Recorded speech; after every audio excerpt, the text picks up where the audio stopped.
설 명절입니다. 설 명절 잘 보내고 계신지 모르겠습니다. 그런데 예년 설과 비교하면 올해 설은 분위기나 환경적인 면에서 예전과는 많이 다른 것이 사실입니다. 작년 설에 이런 상황이 올 거라고 아무도 예측을 하지 못했을 것입니다. 요새 그런 얘기들이 돌고 있죠.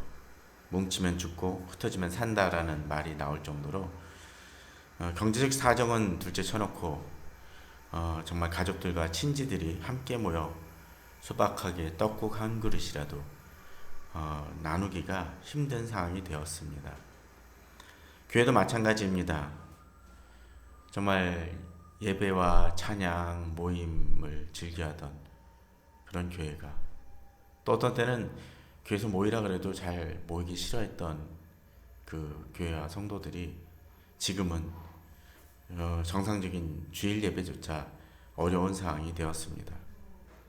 또 교회는 사회의 존경은커녕 비난과 존경의 그 비난의 경계의 대상마저 되는 듯합니다. 왜 이런 지경까지 되었을까요? 어떻게 하면 우린 다시 예전의 모습으로 돌아갈 수 있을까요? 오늘 본문은 우리가 익히 잘 아는 본문이지만 정말 주의 깊게 묵상을 해본다라면 지금 우리들이 겪는 문제에 대한 시각과 해안을 얻을 수 있다고 되어집니다. 특히 이런 명절 기간 동안에 또 구정이라고 예전에 불렸던 다시 새해를 시작한다는 측면에서도 우리가 어떻게 살아가야 할지를 한번 이 본문을 통해서 살펴보는 것은 중요한 의미가 있을 것 같습니다. 본문을 보면 베드로와 요한이 기도하러 성전에 올라갑니다. 이들은 여러 가지 사역으로 바쁘고 또 수많은 사람들이 정말 말씀을 듣고 돌아오는 놀라운 부흥의 역사도 경험하지만 그들은 기도의 끈을 놓지 않음을 보게 됩니다. 그런데 그들이 성전에 올라갔었을 때 그곳에 도움이 필요한 한 사람을 만나게 됩니다. 사실 베드로와 요한은 지금 그들에게 주어진 인원들을 감당하기에도 버거울 상황이 되었습니다. 그러나 그럼에도 불구하고 베드로와 요한은 이 한 사람에 주목하게 됩니다. 오늘 본문을 보게 되면 이 성전에 앉아있던 이 사람은 성전 그 문 앞에 자리하고 있었기 때문에 지나가는 많은 사람들이 기도하러 올 때 보러 왔을 것입니다. 어쩌면 성전에 자주 못 오는 사람이라 할지라도 이 사람의 모습은 몇 년 동안 한두 차례씩 보았을지도 모릅니다. 어떤 사람들은 이 사람을 보면서 그냥 무신경하게 지나쳤을지도 모릅니다. 손을 내밀어 하루 양식을 구하는 이에게 그저 그냥 지나갔을 것입니다. 근데 또 어떤 이들은 약간의 적선을 통해서 그가 하루의 양식을 얻는데 어느 정도의 도움을 주었을 것입니다. 이것도 참 우리들에겐 필요한 일일 것 같습니다. 근데 오늘 본문을 보면 좀 더 적극적인 사람들이 어떤 이들은 좀 더 적극적이었습니다. 날 때부터 걷지 못하던 이 사람의 생존을 위해서 이 사람을 날마다 메고 업어서 이 성전 문 앞에 데려다 주는 그리고 또 나중에는 데리러 오는 사람들이 있었습니다. 본문을 보게 되면 이 사람이 날 때부터 걷지 못한 정도가 아주 중증이었음을 보게 됩니다. 혼자서는 제대로 그냥 지팡이나 그런 걸 짚고도 걷지 못하는 사람이었음을 알게 됩니다. 이들은 앞서 적선을 하던 사람들보다 보다 적극적이고 실질적으로 도움을 주는 이였던 것 같습니다. 우리 주변에 보면 이런 명절에 도움을 필요로 하는 사람들이 자주 있습니다. 저도 가끔 매번 그러진 못했지만 이 명절 음식을 조금씩 해서 한두 사람에게라도 갖다 주는 경우들이 몇 번 있곤 했습니다. 필요한 것 같습니다. 명절 때 특별히 누군가를 도와주고 섬기는 것은 중요한 일일 것입니다. 아는 사람에게 도움을 주는 것은 할 수 있고 쉬운 일입니다. 그러나 이렇게 적극적으로 또 지속적으로 도와주는 것도 필요할 것입니다. 또 이렇게 도움이 필요한 사람들이 우리 주변에는 참 많이 있습니다. 특별히 이렇게 코로나로 인해서 여러 가지 어려움을 겪고 있는 이 시대 상황 속에서는 더더욱 이런 일들이 필요할 것입니다. 그런데 저는 이 도움을 요청하는 이 사람을 생각할 때 그런 생각이 듭니다. 이 사람이 있던 곳이 어디입니까? 성전 문 앞이었습니다. 성전 아니죠. 어떤 때 우리들은 성전 안에만 집중하고 성전 안에서 누군가 도움을 줄 경우만 있습니다. 근데 이 사람은 성전 아주 지근에 있었습니다.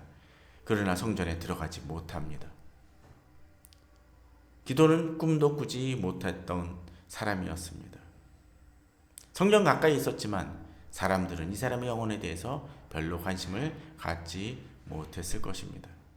그처럼 교회 근처에 주변에 머물고 있는 사람이지만 우리 관심 갖지 못해 복음은커녕 또 도움도 받지 못하는 이들이 종종 있는 것 같습니다. 우리는 그들에게 대해서 도움을 주어야 될 필요가 있습니다. 그런데 오늘 본문을 보면 또 다른 사람들이 등장을 합니다. 베드로와 요한입니다. 이들은 이 걷지 못하는 이를 보게 됩니다. 주목하여 바라보았다고 했습니다. 사람들의 필요를 발견하는 것은, 볼 수 있는 것은 주목할 때 가능합니다. 물론 보기는 다 보죠. 그러나 주목함을 통해서 관심을 갖고 들여다볼 때 진정 그 사람의 문제가 무엇이고 그 사람의 필요가 무엇인지를 발견하게 됩니다. 베드로와 요한이 우리를 보라고 얘기했었을 때 이 사람은 어쩌면 이 베드로와 요한이 자기에게 큰 도움을 주지 않을까 싶어서 더 바라보았을 것입니다. 아마도 지나가는 사람들은 그저 그냥 동전을 덜구는 것에 그쳤겠지만 베드로와 요한은 바라보라고 얘기합니다. 그렇게 얘기하는 것은 분명 무언가 그에게 특별한 것을 주기 위함이라는 것은 짐작할 수 있겠죠. 그런데 이제 베드로와 요한은 다른 차원의 이야기를 합니다. 사실 베드로와 요한은 은과 금은 없는 가난한 이들이었습니다. 약간의 금전적인 도움을 주던 이들보다도 가진 것이 별로 없는 사람이었습니다. 그러나 지금 자신의 처지와 곤란을 안겨준 그 걷지 못하는 문제 해결을 꿈도 꾸지 못하는 이에게 이 베드로와 요한은 이제 근원적인 문제를 해결해 주려고 합니다. 이 사람에게 은과 금을 또 동전을 주어진다고 해도 그것이 그의 근원적인 문제를 해결해 주지는 못합니다. 그러나 베드로와 요한은 은과 금은 주지 못할지언정 이 사람에게 가장 필요한 근원적 문제를 해결해 주고자 합니다. 이 사람들은 이 베드로와 요한은 자신의 능력으로 이 일을 하는 것이 아니었습니다. 무엇입니까? 예수 그리스도의 이름으로 이 문제의 해결이 가능함을 이들은 말합니다. 바로 그렇습니다. 베드로와 요한은 은과 금은 없을지 모르지만 정말 주께서 주신 능력과 주님의 이름으로 복음의 능력으로 이 사람을 치유할 수 있고 근원적인 문제를 해결할 수 있습니다. 하지만 지금 우리들의 모습은 많이 다른 듯합니다. 예전에 어느 교부가 했던 이야기가 기억이 납니다. 현대교회는 은과 금은 있을지 모르지만 예수 그리스도의 능력은 갖고 있지 못하다라고 이야기를 했다고 합니다. 맞는 얘기인 것 같습니다. 현대교회는 은과 금으로 무언가를 하려고 합니다. 돈을 가지고 기계를 가지고 뭔가 꾸미고 일을 하려고 합니다. 시스템을 만듭니다. 그러나 세상에 바라는 은과 금은 주려고 할지 모르지만 정작 예수 그리스도의 이름으로 일어나는 능력은 보여주지 못합니다. 우리에게 은과 금도 필요할 수 있습니다. 그러나 그것을 넘어 하나님이 주시는 능력과 예수 그리스도의 이름으로 나아갈 수 있어야 합니다. 근원적인 문제를 해결할 수 있는 분은 오직 예수 그리스도 뿐입니다. 오히려 그러한 근원적인 문제가 해결되지 못해서 파생된 여러 가지 문제들, 지역적인 문제는 진정한 치유가 이루어질 때 해결이 되어질 수 있습니다.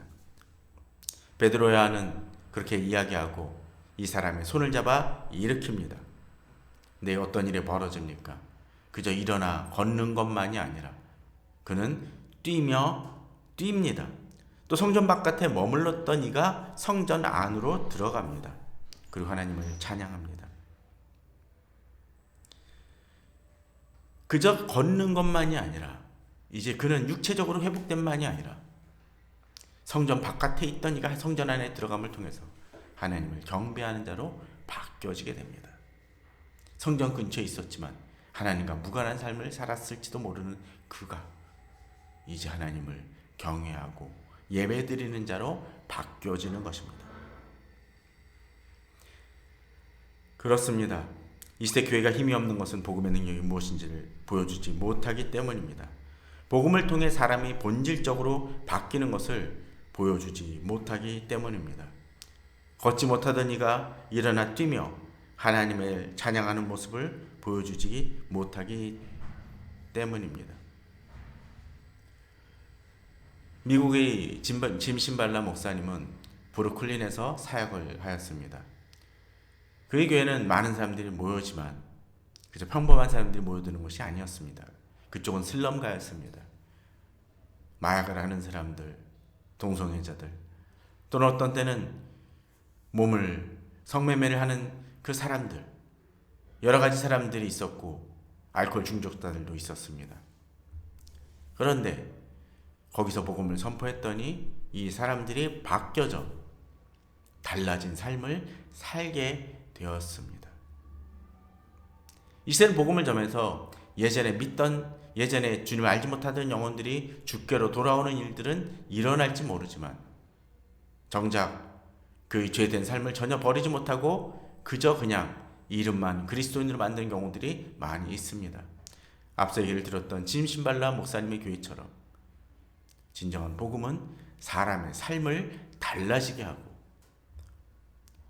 이름만으로 하나님을 찬양하는 것이 아니라 진정한 달라짐의 모습을 보여주게 만듭니다. 이 시대 교회의 모습은 바로 그것일 것입니다.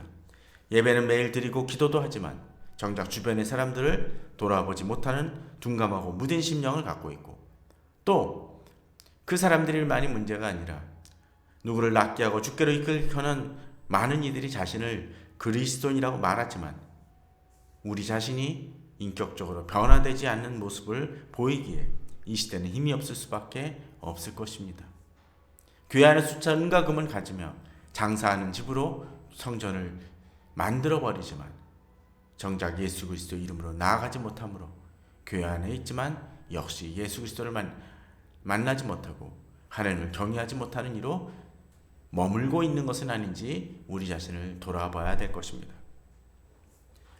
사실 작년 한 해 교회는 코로나 확산에 적지 않은 책임을 지는 문제의 집단으로 비춰졌습니다. 비이성적인 코로나 대처로 인해서 비웃음을 받기까지 했었습니다. 문제가 있고 치유가 필요한 이들이 가득 차 있고 인격적으로 문제 있는 이들이 주님을 만나고도 변화되지 않는 교회 공동체라면 세상이 교회를 변화시킬 수 있을까요? 그럴 수 없을 것입니다. 이 시대 우리는 지금 이 세상을 괴롭히는 문제의 근원을 바라봐야 됩니다. 어쩌면 우리는 돈 몇 푼 주는 거로 또 돈 몇 푼을 나면서 걷지 못했던 이처럼 그 한두 푼의 동전을 얻으려고 갈구하는 모습으로 그저 교회에 나오는 것은 아닌지 생각해 봐야 될 것입니다. 나의 문제가 무엇인지를 바라볼 때, 또 상대의 문제가 무엇인지를 정확히 인식할 때, 영원히 변화되어지는 놀라운 역사가 일어날 때 진정한 변화는 이루어질 것입니다. 어쩌면 지금 한국교회가 예배를 드리지 못하는 것은 마치 남에서 걷지 못했던 이 모습처럼 이제 성전 바깥에 머물러 있는 자로서 우리는 전락해 있는 것인지도 모릅니다.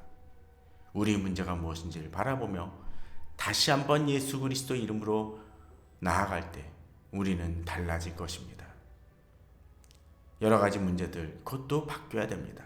걸어야 됩니다. 그러나 진정 주님의 이름으로 주님을 만나고 또 그렇게 변화되어질 때 어쩌면 걷지 못하는 지역적인 문제마저도 해결되어지는 놀라운 일이 일어날 것입니다. 이번 추석, 이번 설, 이번에 다시 우리는 새롭게 2021년을 시작하게 될 것입니다. 그런 마음으로 나아갈 때, 또 그런 결단을 할 때 우리는 2021년 우리 자신, 우리 가족, 교회가 변화되어지고 주의 능력을 경험하는 놀라운 한 해가 되어질 것입니다. 감사합니다.